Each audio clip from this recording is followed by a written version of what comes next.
Okay, so welcome to this revision session, okay, where we are going to be looking at some of the biology questions that came in your 2023 final exam. Okay, so this is section B. We are going to do question B1, question B2, and question what? B3. Okay, so we go straight into the questions. So the questions on B1 are on water, and then B2 it's carbohydrates, B3 it's on fats, okay, lipids and fats. Okay, so let's start solving these questions. Okay, let's answer them. So the first question, B1A, they're saying draw the structure of water molecule, okay, clearly indicating the bond angle. Okay, so I believe no one here can fail to draw a water molecule. Okay, so we know that water by formula is just H2O. Okay, so H and then 2O. Okay, so when you draw the structure of water and when you want to show the bond angle, okay, you just draw like a simple diagram. Okay, you just draw like a simple diagram. Okay, so we are going to put the oxygen here, okay, and then this oxygen is going to be bonded to 2 hydrogen atoms like this. Okay, so this oxygen here, it has 2 lone pairs of electrons. So you can put one there, and then the other one there, okay, and then the other one there, then the other one there, okay, and then the angle between this hydrogen and this hydrogen, okay, this angle here, we know that it is what? 104.5 degrees.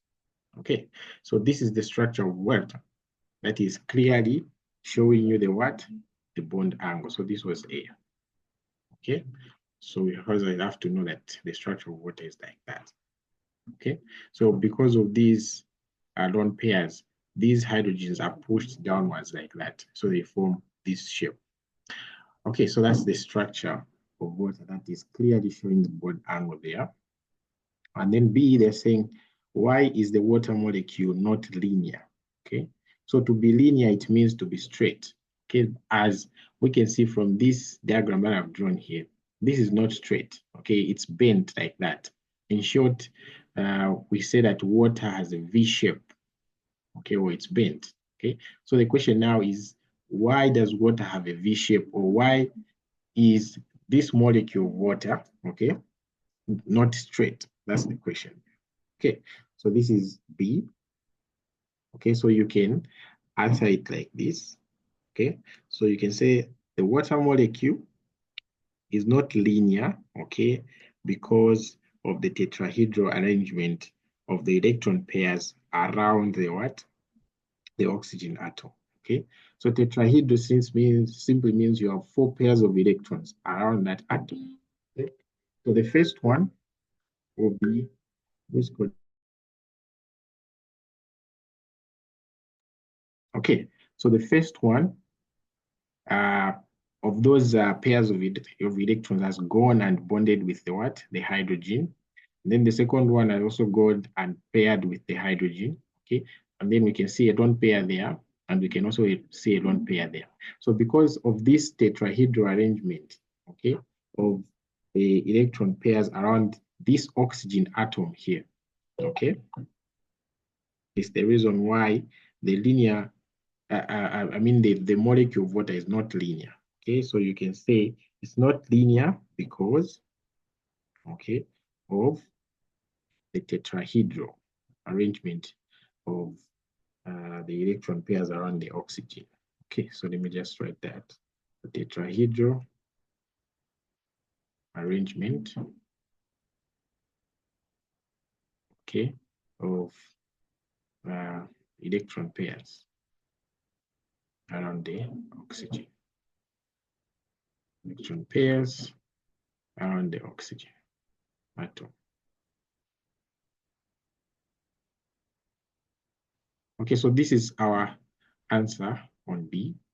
Okay, this is our answer on B. And then we go to question C now. So question C, so we've answered A, we've drawn the structure of water. We've explained why the molecule of water is not linear or why it is bent, okay? And then now we are on question number C there. So C, they're saying, what do you understand by the term electronegativity, okay? So what do you understand by the term electronegativity, okay? So electronegativity simply means the ability of an atom to attract, okay, shared electrons in a chemical bond. That's what electronegativity is, okay? It's just that ability of an atom to attract the shared electrons. So in this water molecule, we had this oxygen here, okay? And then we had a hydrogen there, and then we had another hydrogen there, right?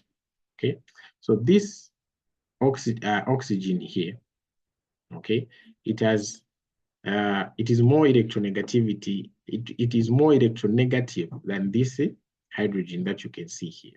So what does it do? It tends to pull the electrons that are here, okay, that are in this chemical bond. It tends to pull them towards itself, okay? So that's what we call as electronegativity, okay? The ability of an atom, electronegativity. So the ability of an atom, okay, to attract the shared electrons in a chemical bond. Because here you have electrons that are sharing between the what? The hydrogen and the oxygen. But since this oxygen has that ability to pull these shared electrons between the oxygen and the hydrogen towards itself, so we say that this oxygen is more electronegative, okay? So that attraction the oxygen has for the electrons that are in a bond, that's what we call as what? Electronegativity, okay? So if there are any questions, feel free to ask me, okay? So otherwise I'll go to D here. So D, they're saying water has a very high specific heat capacity, okay? And then they're saying in this regard, what is the specific heat, okay? So we just want to define what the specific heat capacity is, okay? So specific heat capacity is defined in the following way, okay? So we say that specific heat capacity, I'll just write in short form like that, okay? This is okay, the amount, this is the amount of heat or energy, okay? The amount of energy needed or required, okay? The amount of energy needed to raise the temperature, okay? So you write temperature here, you can finish this way, to raise the temperature of a 1 gram sample or substance, okay? 1 gram substance by 1 degrees Celsius, okay, by 1 degrees Celsius. So this is the definition of what specific heat capacity is. It's just the amount of energy that you need to raise the temperature of 1 gram of a substance by what? 1 degrees Celsius. Okay, so water has a very high specific heat capacity, which is given as 4.18, and then joules per gram. Okay, let me write it properly. So the specific heat capacity is given as, for water, is given as 4.18 joules, okay, per gram multiplied by degrees Celsius, like that. So this value here is very high, okay? It's very high, and it has an importance in the human body or in living systems, okay? So that's the next question now. So you see. So the next question, they are saying, what is the biological importance of the water having a what? A very high heat capacity. Okay. So it's very important for this water to have a very high heat capacity. Why? Okay. It helps to stabilize the temperatures in living organisms and their environment. Okay, so the biological importance of this water having a very high specific heat capacity is that it is important for what? For the stabilizing of the temperature in living organisms. So we can say stabilizing temperature in living what? Systems. So this is very important in living systems. Okay, so now you can ask, why is it important to stabilize this temperature? Okay, so it is very important. Why? Because if this water had a very low heat capacity, okay, then during hot days, all the water from our body would evaporate and will die. Okay, or those people who live in the desert, okay, they wouldn't survive a day if this water had a low specific heat capacity, because all the water in their body will just evaporate like that, okay? But since the water has a high specific heat capacity, okay, it makes it possible for us to walk even in the sun where the sun is shining, okay?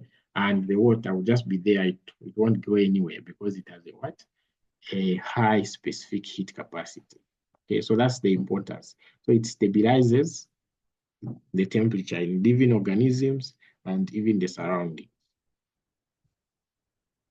Okay, so those were the questions on water. So we've done all of them here. Okay, we've done all of them here. All right, and then we go to question B2. So if you have any questions, please ask. Okay, so let me just make it a separate.